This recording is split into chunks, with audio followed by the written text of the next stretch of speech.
Hi hello welcome back to Roopashree vlogs. ఇవాళ మన వీడియోలో వచ్చేసి చిక్కుడుకాయ నిల్వ పచ్చడి ఎలా చేయాలో చూసేద్దాం. ఇప్పుడైతే కావాల్సిన పదార్థాలు వచ్చేసి చిక్కుడుకాయలు, కారం, ఉప్పు, ఎండుమిర్చి, వెల్లుల్లి, ఆవాలు, మెంతులు, చింతపండు, నూనె.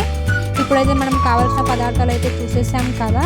సో నెక్స్ట్ మనం తయారీ విధానం ఎలా అన్నది అయితే చూసేద్దాం పదండి. మనం ఇప్పుడైతే చిక్కుడుకాయలని తొడిమెలు తీసేసి వాటర్ తోట ఒక 2 to 3 టైమ్స్ అయితే బాగా వాష్ చేసేసుకోవాలి, ఇక్కడ వీడియోలో చూపిస్తున్నట్లుగా. సో అలా వాష్ చేసుకున్న తర్వాత అవి వాటర్ ఉంటాయి కదా, వాటర్ అనేది మొత్తం పీల్చుకోవాలి. సో ఆరబెట్టుకోవాలి లేదా క్లాత్తో అయితే తీసేసుకోవాలి. నెక్స్ట్ ఒక గిన్నెలో అయితే 2 నిమ్మకాయల సైజ్ అంత చింతపండును అయితే వాటర్లో నానబెట్టుకోవాలి, ఇక్కడ వీడియోలో చూపిస్తున్నట్లుగా.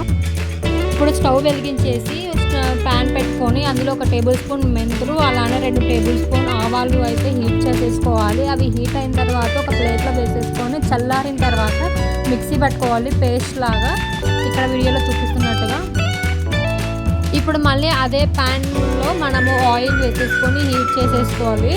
సో ఆయిల్ అనేది హీట్ ఎక్కిన తర్వాత మనం ముందుగా అయితే కడిగి మొత్తం తుడిచిపెట్టుకున్నాం కదా, తడి ఏం లేకుండా. సో అవి ఆయిల్లో అయితే వేయించుకోవాలి.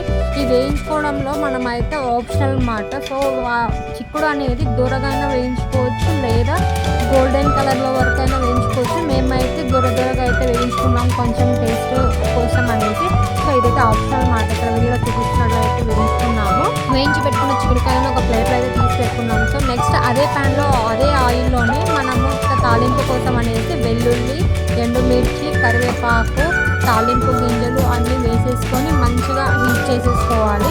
సో అవి అన్నది హీట్ అయిన తర్వాత ఆయిల్ కూల్ అయ్యడానికి పక్కన అయితే పెట్టేసుకోవాలి, ఇక్కడ వీడియోలో చూపిస్తున్నట్లయితే చేసేసుకోవాలన్నమాట.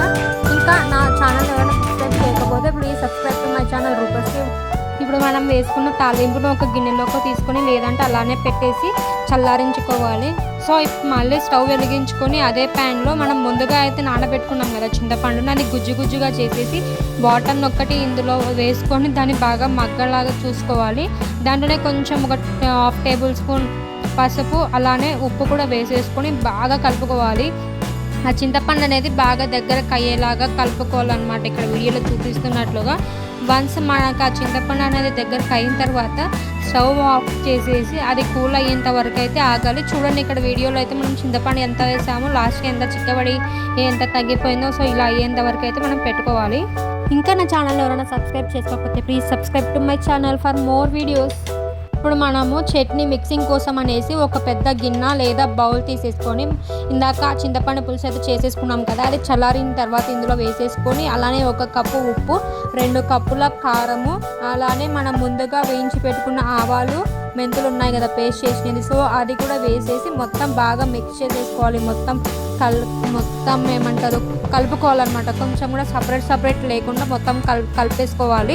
అలానే మనం ఇందాక తాలింపు వేసుకున్న ఆయిల్ కూడా అది కలుపుకున్నట్టు మొత్తం వేసి మళ్ళీ మిక్సింగ్ చేసేసుకోవాలి. అలానే మనము లాస్ట్ ఫైనల్గా మనం చిక్కుడుకాయలు కూడా వేయించి పెట్టుకున్నాం కదా, అవి కూడా కొన్ని వేస్తూ మొత్తం కారం అయ్యేలాగా అయితే కలిపి పెట్టుకోవాలి, ఇక్కడ వీడియోలో చూపిస్తున్నట్లుగా అనమాట.